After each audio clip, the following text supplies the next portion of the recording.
የአሜሪካ ኒውክሌር ተከረቸመ። ትራምፕ እንደ ሳሎን ውሻ። በአሜሪካ የፖለቲካ መድረክ ላይ ትልቅ ሽኩቻ ተከስቷል። በሪፐብሊካን ቁጥጥር ስር ያለው የአሜሪካ ሴኔትና ተወካዮች ምክር ቤት ፕሬዚዳንት ዶናልድ ትራምፕ የኢራንን ጦርነት እንዲያቆሙ ወይም የኮንግረሱ ፍቃድ እንዲጠይቁ የሚያዝ ውሳኔ በ50 ለ48 ድምፅ አሳልፏል።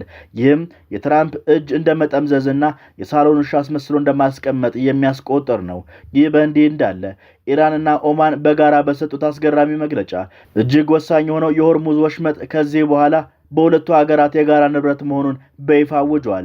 የስምምነትና አስተዳደር የሚቀይር ምንም አይነት ምድራዊ ኃይል እንደሌለ በድፍረት የገለጹ ሲሆን በአንጻሩ ግን የአሜሪካው የውጭ ጉዳይ ሚኒስትር ማርክ ሩቢዮ በተባበሩት አረብ ኤሚሬቶች፣ ኩዌትና ባህሬን የሚያደርጉትን ጉብኝት ሲጀምሩ የሆርሙዝ ወሽመጥ ዓለም አቀፍ የውሃ መስመር በመሆኑ ማንም ሀገር ታሪፉም ሆነ ክፍያ ሊጭንበት እንደማይችልና ዓለም አቀፍ ሕጉም ይህንን እንደሚከለክል በጥብቅ አስጠንቅቀዋል። በአሜሪካ የፖለቲካ ታሪክ ታይቶ በማይታወቅ መልኩ የሪፐብሊካንና የዲሞክራት ምክር ቤት አባላት በጋራ በመቆም በፕሬዝዳንት ዶናልድ ትራምፕ ላይ የጣሉት ገደብ የቀጠናውን ወታደራዊ ሚዛን ሙሉ በሙሉ ቀይሮታል። ሁለቱም የአሜሪካ ምክር ቤቶች የትራምፕን እጅ አጥብቀው በመጠምዘዝ ያለ ኮንግረሱ ፍቃድ በኢራን ላይ ምንም አይነት ወታደራዊ እርምጃ እንዳይቀጥሉ የሚያዝ ታሪካዊ ውሳኔ አሳልፈዋል። ይህ ውሳኔ ትራምፕ በጦርነቱ የመጨረሻ አማራጭ አድርገው ሊጠቀሙበት እያጤኑት የነበረውንና ዓለምን ስጋት ላይ የጣለውን የኒውክሌር መሳሪያ የመጠቀም እቅድ ሙሉ በሙሉ ያመከነ ሆኗል። የእስራኤሉ ጠቅላይ ሚኒስትር ቤንያሚን ኔታንያሁ ይህንን ውሳኔ ተከትሎ በሰጡት መግለጫ ስሜትን የሚቀሰቅስና እስራኤልን የወደፊት ወታደራዊ የሆነ ዲፕሎማሲያዊ ህልውና ስትራቴጂ ሙሉ በሙሉ የሚቀይር ታሪካዊ ይዘት ያለውን መግለጫ ሰጥተዋል። ኔታንያሁ እሳቸው በስልጣን መንበር ላይ እስካሉ ድረስ ኢራን የኒውክሌር ታጣቂ ሀገር እንደማትሆን በመቃብራቸው ላይ ብቻ ይህ እንደሚሆን በመግለጽ ይህ የቴህራን ምኞት በፍጹም እንደማይሆንና ሊደረግም እንደማይችል በታላቅ ቁርጠኝነትና ዛቻ በተሞላበት ቃል ተናግረዋል። ይህ የኢራን የኒውክሌር ህልም ለማክሸፍ እስራኤል ማንኛውንም አይነት ዋጋ ለመክፈልና እስከ ጥግ ለመጓዝ ዝግጁ መሆኗን በድጋሚ አስምረውበታል።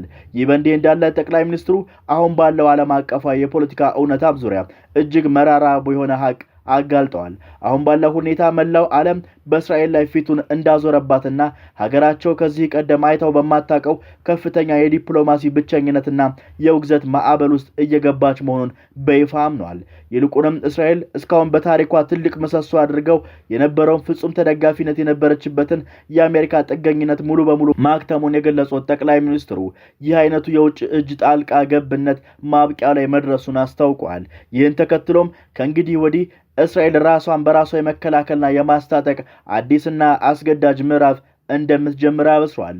ለዚህም ሲሉ ከውጭ የሚመጣና ወታደራዊ ድጋፍን እርዳታ እጅ ነስቶ ከመጠበቅ ይልቅ እጅግ ዘመናዊና ስልታዊ የሆነ የጦር መሳሪያዎችን በሀገር ውስጥ በግዝፍና በሰፊ ሁኔታ ማምረት ላይ ሙሉ በሙሉ ትኩረት እንደሚያደርጉም ገልጸዋል። ኔታንያሁ በመግለጫቸው ማጠቃለያ ላይ የራሳቸውን ወታደራዊ ሉዓላዊነትና የሕዝባቸውን ደህንነት ለማስጠበቅ በማንም ሳንካ ሳይበገሩ በራሳቸው ክንድና ጉልበት ብቻ እንደሚያረጋግጡ በቁጭትና በማያወላውል ጽናት አስታውቋል።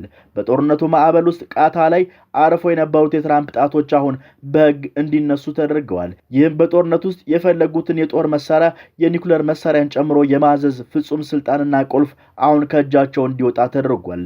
የጦርነቱ ስልጣን ሕጉን መሰረት በማድረግ የተጣለው ይህ ገደብ ፕሬዝዳንቱ የጦርነት ውሳኔ የማሳለፍ አቅማቸውን ሽባ በማድረግ እንደ ሳሎን ውሻ አጣጥፎ የሚያስቀምጥ መልክ ብቻ የሚያደርጋቸው ፕሬዝዳንታዊ ስልጣናቸው ይሆናል። ከዚህ በኋላ ያለ ኮንግረሱ የጋራ ስምምነት የኒውክሌር ጦርነት የመቀስቀስም ሆነ ግጭቱን የማስቀጠል ቁልፍ የትራምፕ ሳይሆን የምክር ቤቶቹ እጅ ላይ ብቻ እንዲያርፍ ተደርጓል። ትራምፕ ይህን የጦርነት ስልጣን ሕግ ውሳኔ ጊዜውን ያልጠበቀና ትርጉም የለሽ ሲሉ ነቅፈውታል። ኢራንን ማሸነፍ አፋፍ ላይ ያለው እስራኤልን አከበዱብኝ ብለዋል። ምንም እንኳን ውሳኔው በሕግ አስገዳጅነት የሌለውና ምሳሌያዊ ቢሆንም የአሜሪካ ሕዝብ በነዳጅ ዋጋ መናር ምክንያት በጦርነቱ ላይ ያለውን መመረር ያሳየበት ነው። ፔንታጎን ለዚህ 5ኛ ወሩን የያዘው ጦርነት $80 ቢሊዮን ተጨማሪ በጀት በጠየቀበት በዚህ ወቅት የነጩ ቤተ መንግስት ባለስልጣናት የኤፕሪሉን የተኩስ አቁም ስምምነት የ60 ቀናቱን ሕጋዊ ጊዜ ገደብ አድሶታል በሚል የተከራከረው ሲሆን ዋሽንግተንና ቴሄራን ጋር በስምምነቱ ማስታወሻ መሰረት የኢራንን የኒውክሌር መርሃ ግብር ሙሉ በሙሉ ለማቆም 60 ቀናት ሰፊ ድርድር ላይ ይገኛሉ። የፕሬዝዳንት ዶናልድ ትራምፕ ኢራን እስከ ዘላለም ድረስ ከፍተኛውን የኒውክሌር ፍተሻ ለመቀበል ሙሉ በሙሉ መስማማቷንና ይህም የኒውክሌር ታማኝነትን እንደሚያረጋግጥ በማህበራዊ ገጻቸው ላይ ቢገልጹም የኢራን ባለስልጣናት ግን ባለፈው ዓመት በአሜሪካና በእስራኤል የተደበደቡት የኒውክሌር ማዕከላት የተባበሩት መንግስታት ተቆጣጣሪዎች እንዲያዩት እንደማይፈቅዱ ገልጸዋል። የአሜሪካ ባለስልጣናት ይህንን የኢራን አቋም ለሀገር ውስጥ ፕሮፓጋንዳ የተባለ ነው ቢሉትም የኢራኑ ፕሬዝዳንት መሱድ ፔዜሽኪያን በፓኪስታን ባደረጉት ጉብኝት ሀገራቸው ስለመከላከያ አቅሟ ከማንም ጋር እንደማትደራደር በቁርጠኝነት ተናግረዋል። የፓኪስታን ጠቅላይ ሚኒስትር ሻህባዝ ሻሪፍም የባላስቲክ ሚሳኤል ጉዳይ በስምምነቱ ውስጥ ጨርሶ እንዳልተነሳና ከጠረጴዛ ውጪ መሆኑን በግልጽ አስምረውበታል። በዚህ ውጥረት መካከል በቀጠናው ውስጥ በአሜሪካና በእስራኤል የጋራ ጦርነት ምክንያት የባህረ ሰላጤ ውስጥ ተጣብቀው የቀሩት 11,000 በላይ መርከቦችን ለማስወጣትና የተባበሩት መንግስታት ድርጅት ዓለም አቀፉ ባህር ላይ ድርጅት IMO ዋና ጸሐፊ አርሴኒዮ ዴሞንገስ ሰፊ ዘመቻ መጀመሩን አብስሯል። ይህ ሰፊ የነፍስ አድን ስራ ከኢራን፣ ኦማን፣ አሜሪካና ሌሎች የቀጠናው ሀገራት ጋር በመተባበር እንደሚከናወንና አስተማማኝ የደህንነት ዋስትና መገኘቱን ተገልጿል። ባለፈው ሳምንት ግጭቱን ለማስቆም ጊዜያዊ ስምምነት ማስታወሻ MOU ቢፈራረሙም አሜሪካና ኢራን አሁንም በዝርዝር ጉዳዮች ላይ እየተጋጩ ይገኛሉ። የመካከለኛው ምስራቅ የፖለቲካ ወታደራዊ ስትራቴጂ ላይ ትልቅ መልክዓ ምድራዊ ውዝግብ የፈጠረው የኢራን እንዲሁም የኦማን መንግስት በጋራ የሰጡት መግለጫ የቀጠናውን የኃይል ሚዛን ሙሉ በሙሉ የሚቀየርና ዓለም አቀፉ ማህበረሰብ ከፍተኛ ሁኔታ ያስቆጣ ሰፊ ይዘት አለው። ሁለቱ ሀገራት በጋራ በሰጡት የዚህ ታሪካዊ አስደናቂ መግለጫ በዓለም ላይ ካሉ እጅግ ተንቀሳቃሽ ስልታዊ የባህር መስመሮች መካከል አንዱ የሆነው በሆርሙዝ ወሽመጥ ላይ ከዚህ በኋላ የሁለቱ ሀገራት የጋራ ንብረት መሆኑን በይፋ አውጇል።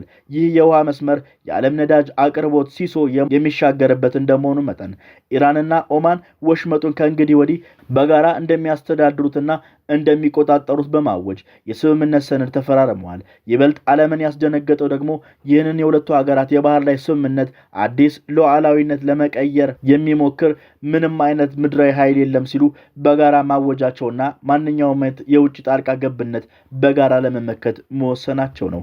ይህ የጋራ መግለጫ ይፋ የሆነው ኢራን በሆርሙዝ ወሽመጥ የሚያልፉ ዓለም አቀፍ የንግድ መርከቦች ላይ አዲስ ታሪፍ ወይም ክፍያ ስርዓት ለመጫን ከፍተኛ ግፊትና እንቅስቃሴ እያደረገች ባለችበት በዚህ ወቅት መሆኑ መረጃዎች ያመለክታሉ። የኢራንና የኦማን መግለጫ የወጣው አሜሪካና እስራኤል በኢራን ላይ የከፈቱትን ጦርነት በኋላ በተደረሰው ጊዜያዊ ስምምነት ማስታወሻ MOU ማዕቀፍ ውስጥ ቢሆንም የሆርሙዝ ወሽመጥ የጋራ ንብረት የማድረጉ አዋጅ ግን አዲስ ዲፕሎማሲያዊ ማዕበልን ቀስቅሷል።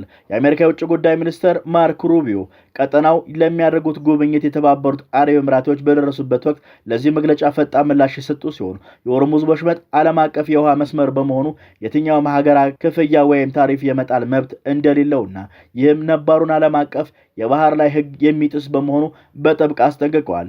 በአንጻሩ የተባበሩት መንግስታት ድርጅት IMO በዚሁ ወሽመጥ የተዘጋጉ ከ11,000 በላይ መርከቦችን ለማስወጣት ከኢራንና ከኦማን ጋር በቅንጅት እየሰራ ባለበት በዚህ ወቅት በሁለቱ ሀገራት መግለጫ በወሽመጡ ላይ ያላቸውን ፍጹም ወታደራዊና አስተዳደራዊ የበላይነት በተግባር ለማሳየት የተጠቀሙበት ትልቅ የፖለቲካ ካርድ ሆኗል።